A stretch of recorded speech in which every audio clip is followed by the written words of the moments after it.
Bonjour à tous et bienvenue dans cette nouvelle vidéo Coronavirus où nous allons voir des nouveaux exercices d'entraînement à faire à la maison. Mais avant toute chose, laissez-moi vous présenter votre nouveau partenaire d'entraînement. Tadam, c'est moi. Et oui, laissez-moi vous présenter Jérôme 2. Quoi? Je suis qu'un Jérôme de remplacement pour toi? Non, mais je me suis dit que ça lui ferait plaisir de voir que je t'appelais pareil, qu'on pense à lui, etc. Non, je veux un autre prénom. Eh bien, je vous présente Feuille d'entraînement. Sérieux? Feuille d'entraînement? Oui, bah là, je fais ce que je peux. Hein. Oui, bah il faut surtout espérer que tes exercices ils vont être un petit peu mieux que ton imagination pour trouver des prénoms. Bon, t'as fini, on peut commencer là peut-être. Oui, on commence. Allez, c'est parti. Alors pour ce premier exercice, nous allons voir un exercice que certains d'entre vous connaissent déjà, car on l'a déjà fait dans la vidéo numéro 14, Apprendre le Wing Chun. Mais comme certains d'entre vous commencent seulement peut-être à nous rejoindre pendant le confinement ou ne sont pas encore arrivés à la vidéo numéro 14, on va se permettre de le refaire ici. Eh ben dis donc, on est bien parti au niveau imagination. On va faire un exo que vous avez déjà fait. Oui, sauf que là on va donner des précisions et surtout on va faire une variante car il y a des personnes qui morphologiquement ne peuvent pas faire l'exercice qu'on va faire. Donc je vais expliquer une variante de cet exercice pour que tout le monde puisse le travailler. Waouh, une variante. Eh ben ça valait le coup de le refaire. Alors vous prenez votre feuille et vous allez venir la mettre au niveau de vos coudes. Voilà, le plus à l'arrière possible.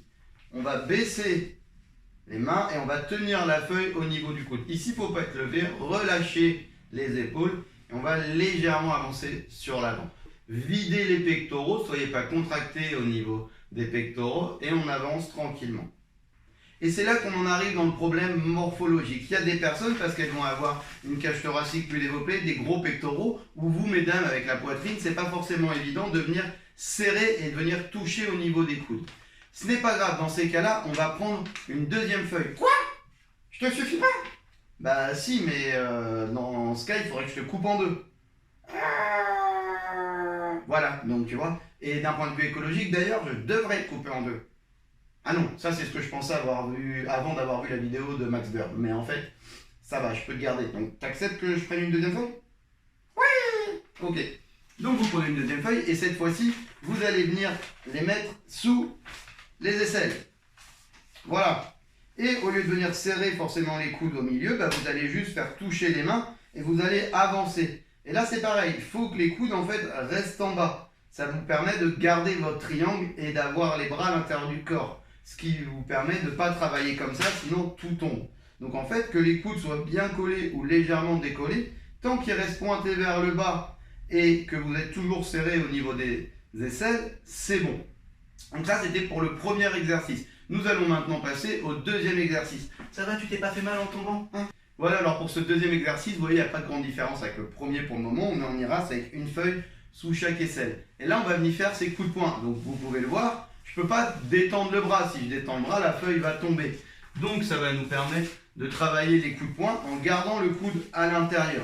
Alors l'intérêt de ces coups de poing, il faut savoir qu'en Wing Chun, il n'y a pas de distance parfaite pour donner un coup de poing. On doit être capable d'avoir la même puissance, que ce soit bras tendu, que ce soit à mi-parcours de l'attaque ou que ça soit même juste devant. D'accord? À chaque fois, on doit être capable d'être puissant et parce que ça vient du coude.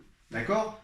On frappe avec déjà en lançant le coude. Donc là, ça vous permet d'apprendre à frapper sur la ligne centrale en travaillant avec le coude et en restant bien à l'intérieur du corps. Ce qu'il ne faut surtout pas faire, c'est des coups de poing comme ça en fait. Quand on débute, souvent on fait ce genre de coups de poing enchaînés et on a les feuilles qui tombent et ça ne va pas. Donc vous reprenez l'exercice avec les deux feuilles sous les aisselles et c'est parti. D'accord? Allez, on passe tout de suite au troisième exercice. Voilà, alors on va enchaîner avec le troisième exercice. Attends, avant de commencer le troisième exercice, j'ai une petite question. Vas-y. Est-ce que je vais encore finir sous ton aisselle? Non, pas là, pourquoi? Bah parce que ça a beau être le confinement, c'est pas une raison pour pas se laver, hein. Ou sinon la prochaine fois, tu me dessines sans me faire donner. Ok, bon, on enchaîne directement.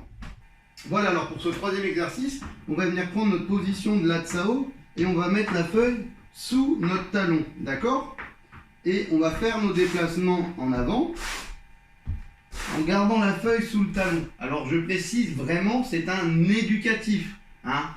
Quand on se déplace en Wing Chun, on ne se déplace pas avec la jambe qui traîne comme ça tout le temps. Par contre, le but, ça va être d'apprendre à répartir votre poids, tout simplement quand vous allez vous déplacer. D'accord? Si, quand je me déplace, une fois que j'ai tendu la jambe, je mets tout mon poids sur la jambe avant et que j'arrive, vous voyez, la feuille, elle est restée. C'est pas bon. En Wing Chun, on veut que le poids, suivant les écoles, se trouve soit 50-50, soit il y en a, ils vont dire 60-40, 70-30, ça dépend. Bon, c'est pareil, on n'est jamais à 100% sur la jambe arrière, parce que sinon, dès qu'on va vouloir nous pousser ou qu'on va reprendre un choc, on va avoir toute la structure qui part vers l'arrière. Donc là, vous pouvez venir faire tomber le poids au niveau de votre genou, d'accord? Vous mettez pareil, un peu de poids léger dans la jambe avant, comme si vous étiez soit 50-50, soit 60-40. J'avance, je ne fais pas un trop grand pas, sinon je vais perdre pareil la connexion au niveau des hanches. Et là, on imagine deux élastiques au niveau des jambes qui resserrent. J'avance, je me sers des deux élastiques. J'avance et mes deux élastiques resserrent à chaque fois la totalité de mon déplacement. Voilà. J'espère que vous avez compris. S'il y a des questions, n'hésitez pas à nous les envoyer. On passe tout de suite au 4e exercice. Non mais râle pas. Je t'ai expliqué que pour ce dernier exercice, j'avais besoin d'une feuille où il n'y avait pratiquement pas de plis dessus. Moins il y a de plis, plus elle est droite, mieux on peut travailler, d'accord? Donc c'est pas contre toi, tu as été un super partenaire d'entraînement et j'ai hâte de me rentraîner avec toi, d'accord? Alors ce 4e exercice est de loin de mes préférés, mais alors tout exercice confondu, c'est vraiment un truc que j'adore faire. Pour ça c'est très simple, vous prenez une corde, vous allez l'accrocher à votre plafond avec du scotch, donc moi j'ai pris un fil à couture, ça s'appelle Scooby-Doo, lacet, pareil, des trucs très simples, une feuille que vous allez venir scotcher à la corde. Et en fait on va faire nos coups de poing enchaînés devant cette feuille, d'accord?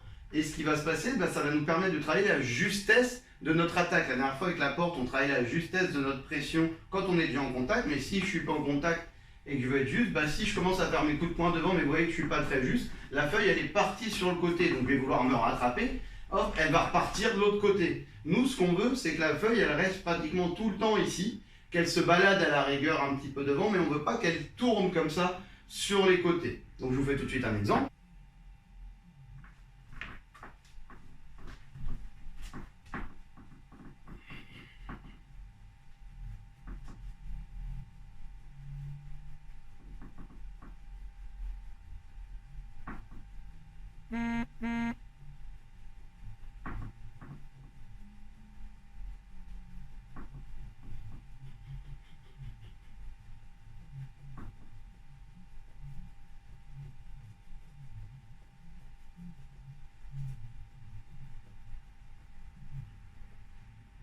Voilà, la vidéo est finie, on espère qu'elle vous aura plu. Encore désolé de ne pas t'avoir pris pour le dernier exercice. Non, non, ça va, et puis quand je vois ce que tu as fait, c'est mieux, parce que vu que tu es super maladroit, j'aurais trop eu peur d'en prendre une dans la gueule.